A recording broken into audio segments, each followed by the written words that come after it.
Baiba, dear friends, thank you for a warm welcome here in Riga, in Latvia, as you mentioned. Yes, it's my first bilateral visit as the Minister of Foreign Affairs. We went with the whole government to Ukraine, but as the Minister, that's my first destination.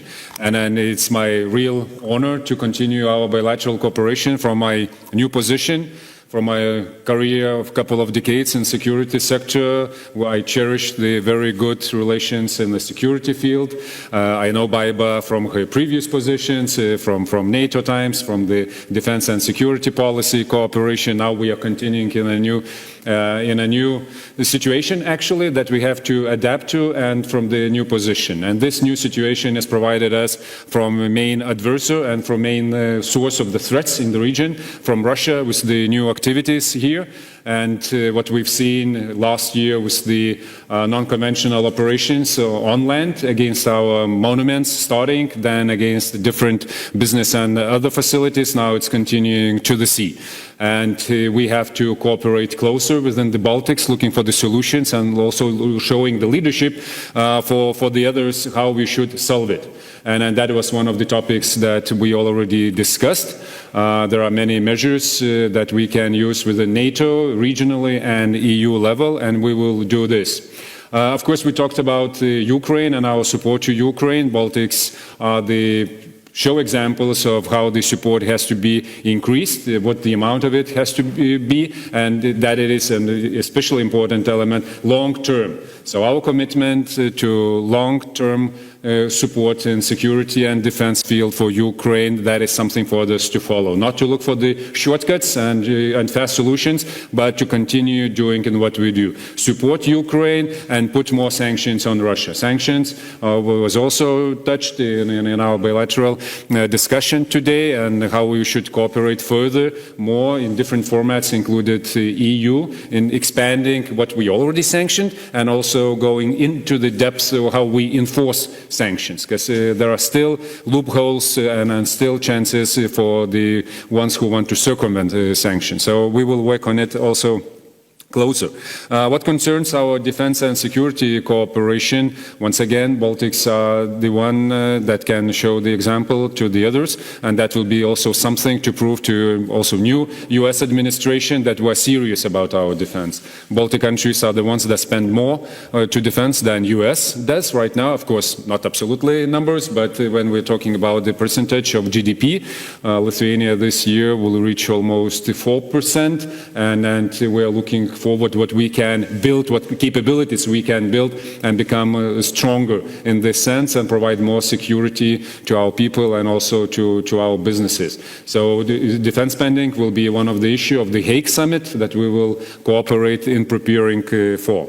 And also it is the chance for me to congratulate Latvia on Latvian achievements, and I heard that you won the Golden Globe Award for the film Flow. I haven't seen it yet, but I will do. But congratulations with this one, and thank you very much for your once again for your warm receiving of me. Paldies. Had I known you haven't seen it, I would have taken you to a film. Yes. Paldies, ministriem, laiks, mēdī. Thank you, dear ministers. Now, media questions. Please state your name and the media you represent, and who are you asking the questions to? And please speak into the microphone as well. Čia matyti, aš kalbu lietuviškai, bet užduosiu klausimą latviškai, nes toksai yra formatas. Ministras pateica, ka Lietuva jau... So the minister said that Lithuania has already provided 4% of GDP for defense. So are you discussing that you could actually raise it, as Trump says, to 5%? Because our president has stated that we will raise it to 4%. So that's a question to the Minister of Foreign Affairs of Lithuania. And actually, we approached, and just stepping back a bit and answering to how we decided to reach 4%. So we started from the question: what capabilities Lithuania has to have, and at what time frame, and in which year? So we have ambition to have our own national division in 2030, and that would be fully operational and war-fighting capable. And for that, we counted what we have to get, what we have to develop in Lithuania. And then the number was big one, and to reach that one we have to all agree that we have to increase because of the capabilities. It's not about the percentage. And we started from 2% in the beginning of 2022, then we reached 2.5, then we reached 3.2 in 24, now we will be 3.85 or almost 4 this year in 25. This is how we approach our defense, what we can build from it. If it is the number 5%, it doesn't scare us. But the question is, in what time frame we will do it, and how many countries, how many of us will do it. It's not about the Baltics building the iron wall or this is something big here. It's about all the alliance, and that's why this call to increase defense spending is really important for allies to do the same. Because if we will increase to 5% and there will be still someone not reaching 2%, it won't make us stronger. Yes, it will show that we are committed, but as the alliance we have to do more. So this discussion on the NATO capabilities and targets, what we as a NATO should provide, knowing that regional plans require a lot, that's a big topic, and we have to continue with this. And the upcoming new US administration is a big and good stimulator for that discussion. Līdzīgi pieeja. We all have a similar approach within NATO, but there's a defense planning process in NATO which is based on the NATO defense plan. So it indicates to each country what is necessary to reach these capacities to defend, to deter. And within these capabilities, these capacities, there are these units which are indicated for each country which is necessary, and then this defense spending is applied accordingly in what time frame. So that happens in Lithuania, in Latvia, and other countries. And we wish that all the NATO members will be as serious in this question as well. I have a question from Juris Kaja. The Spanish global news agency EFI, and the father of one of the winners of the Golden Globe. the father of the producer of the Flow thing, yeah.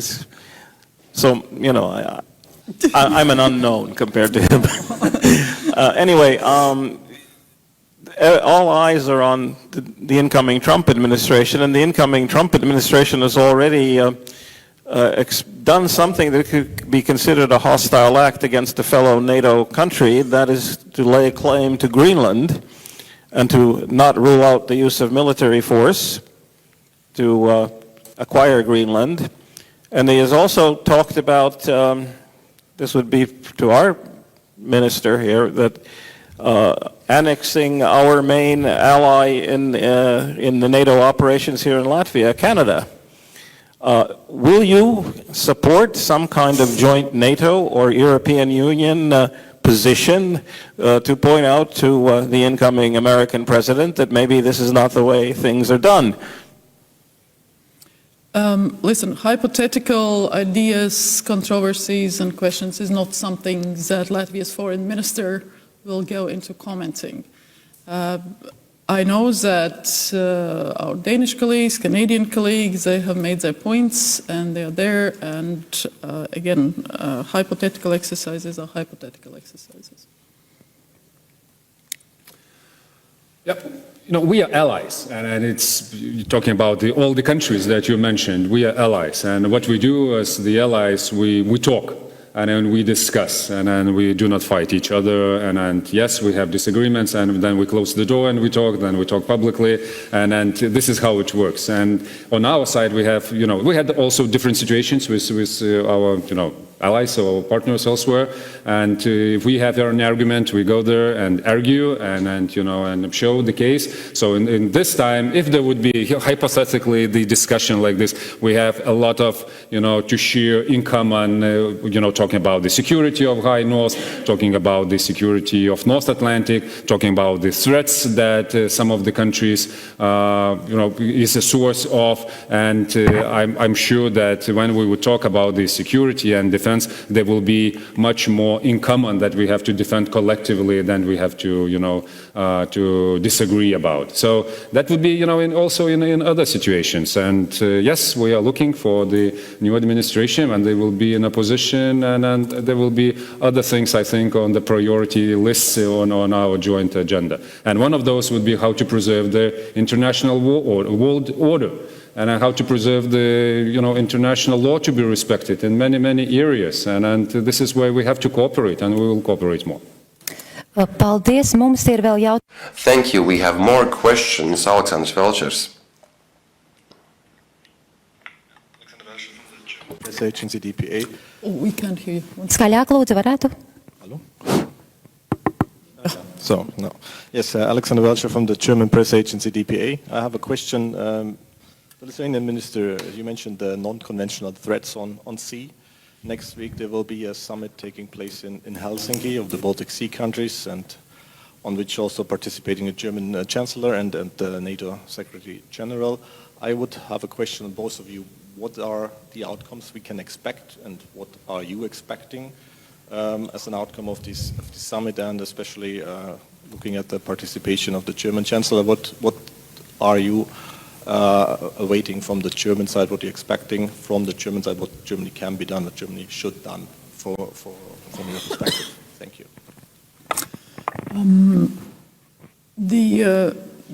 I would say there are several layers of issues that you have raised.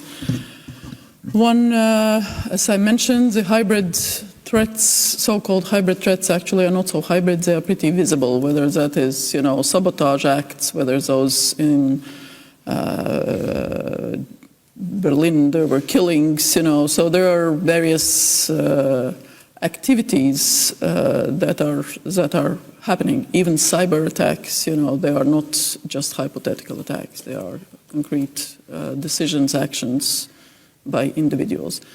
So, and very clearly, just a response is not sufficient. What is needed is very high level of situational awareness. So the closest collaboration within the countries among security services, with the private sector, civil society, journalists, researchers, and so on and so forth. It's literally understanding in a due time, being ready and understanding what is happening. And the same among the allies, especially among the allies in this case, if we speak about critical undersea infrastructure, among the allies around the Baltic Sea. With Sweden and Finland joining NATO, of course, that has greatly increased. So the intelligence cooperation, the knowledge and understanding, if we speak about, again, the undersea threats, the undersea infrastructure and protection. So understanding what are we talking about, what cables are we talking about, what ships are we talking about, indicators, very clear understanding who can be in the risk zone.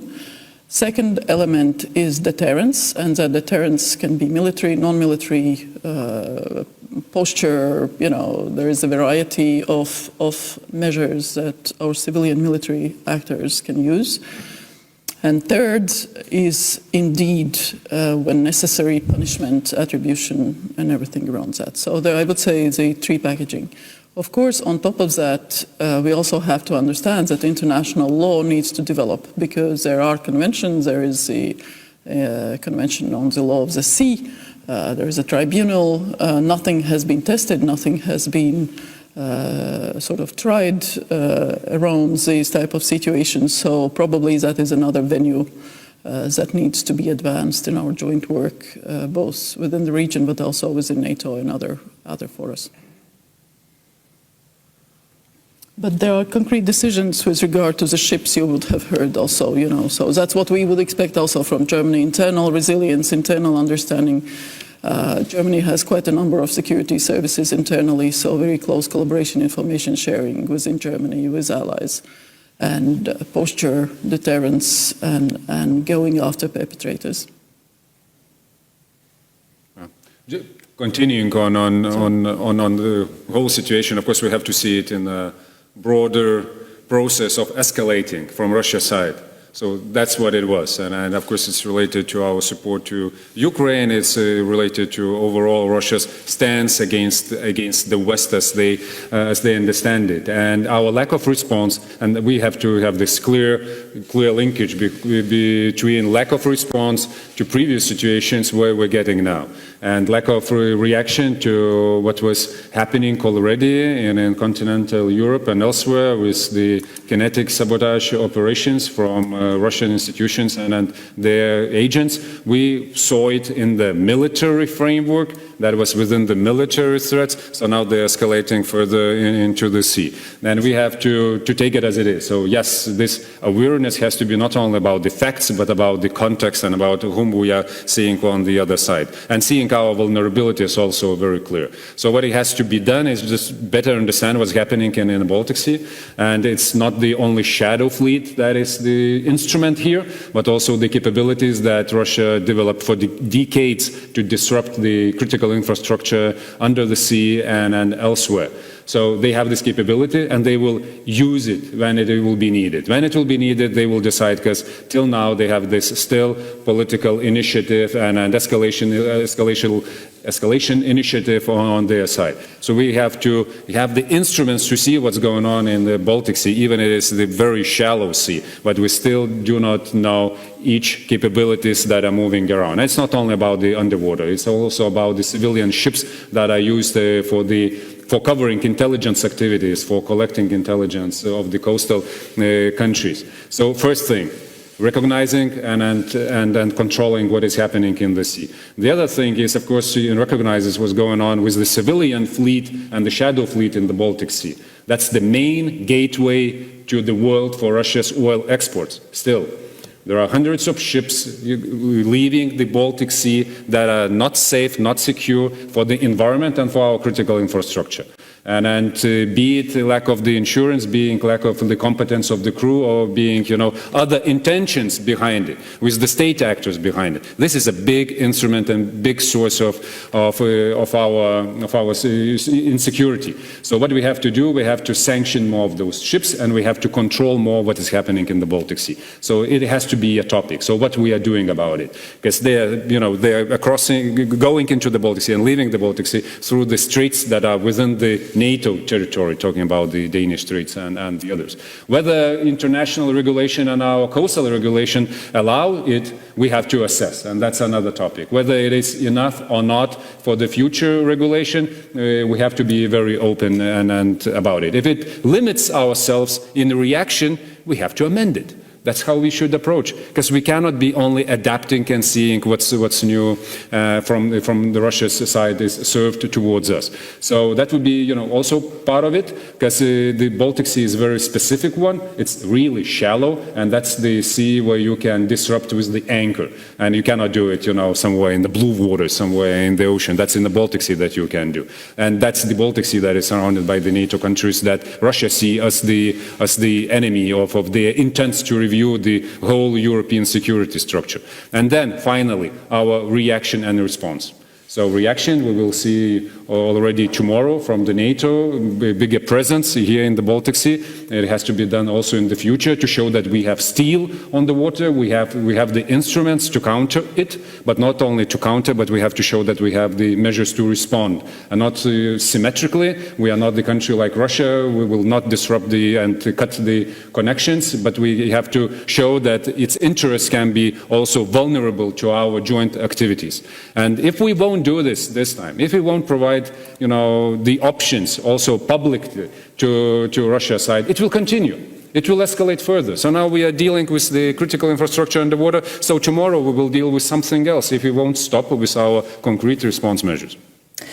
I think a good example would be when there was a sabotage act here. There was an attack against the Occupation Museum when a sort of explosive was thrown into it. Our security service was able to identify perpetrators within a few hours, I think within 24, 36 hours, and actually take them in within another day, because they had very good awareness and understanding on the overall situation. And I think there are areas where that is more difficult, like in cyber, it always takes much longer time to identify the perpetrators. But again, it is possible. And as more we share, as more we understand with each other on what is happening, as better it is. And especially with the private sector, because many of these cables are actually managed and owned, and data is private, belongs to private companies. So NATO established within its maritime command already in 23 a special unit on critical undersea infrastructure protection to establish that safe space of exchange of data between the interagencies, private and public sectors, to make sure that these risk profiles, whether those are ships or other entities, civilian, shadow, and so on and so forth, actually are sort of analyzed and known. So we encourage countries and companies to share that information with our NATO Maritime Command. Mums ir viens vēl iespēja. We have an opportunity for the last question. Gins Amoliņš, Latvian television. Latvian public television, LTV. A quick question, more to the Minister of Foreign Affairs of Lithuania, about your neighbor Belarus. A comment on that. There's elections coming up this month, or so-called elections. There's also news that for the municipalities within 100 kilometers of Astravets power plant, there's again redistribution of iodide pills. So the level of threat from Belarus, has it changed anyhow recently? How do you assess that to Lithuania? Thank you. Thank you. Thank you for your question. Actually, there will be no elections in Belarus in January or anywhere in the future that we can foresee. This charade or reappointment event that will happen on 26th of January, it will be nothing familiar to elections, because the corrupt regime, they are just showing to the world how they can punish everyone or anyone who is against their will, and that is the very trend that started much before 2020, after the last rigged elections, and of course we won't recognize anything that is there, and the very instrumental use of Belarus by Russia, that is also obvious trend in the recent years. With Belarus assistance to aggression against Ukraine. Belarusian soil was used for the forces to move in. Belarusians' space was used to attack the critical infrastructure and other objects in Ukraine and targets. So Belarus was in line with what Russia did and is still doing. And I'm not even talking about the provision of the military equipment and weaponry. So Belarus will be also accountable together with the Russian decision makers and political and military leadership for what is happening right now, what they are doing, in all the ways against humanity in Ukraine. So the source of threat is obvious to Lithuania and to other neighbors, and not only neighbors, with the announcement of deployment of medium-range nuclear capabilities, dual use and also nuclear-capable long-range fires. That changes a bit the overall threatening posture of Russia and Belarus. And also remembering the announcements about the deployment of tactical nuclear weapon already last year. So, of course, it is now the platform to threaten the neighbors, and especially those that are in support, as Lithuania and Latvia, of democratic movement of Belarus, that supports the idea of free Belarus. And from these geopolitical and strategic threats, we can go down to the very practical part, as we both countries saw already and still see the threat of illegal migration or the weaponizing of migration, down to the activities of Belarusian KGB against the Belarusian opposition in our country. So there is a full spectrum of the threats. And part of those are instruments of Russia. So we have to continue countering them, of course, strengthening ourselves, building the wall, building the procedures, and bringing more sanctions. So what concerns Belarus, we have to increase the tariffs for their for import from Russia and Belarus. We have to also expand the sanctions what concerns different sectors that were still left uncovered, and we will have the very chance to talk about it at the end of January, just the very next day of this charade that will happen in Belarus. That on 27th during the Foreign Affairs Council meeting in Belarus, in Brussels. Paldies. Ja es drīkstu no savas. If I may respond in Latvian, yes. The Belarusian election cannot be considered an election. It's a ritual that is already predetermined with a predetermined outcome. So any illusions that anything might change in terms of how this regime reacts or comports itself against other countries, neighboring countries, there will be no change. Nothing will change, and we will continue supporting the democratic movement of Belarus. Thank you, ministers. Thank you, and the press conference.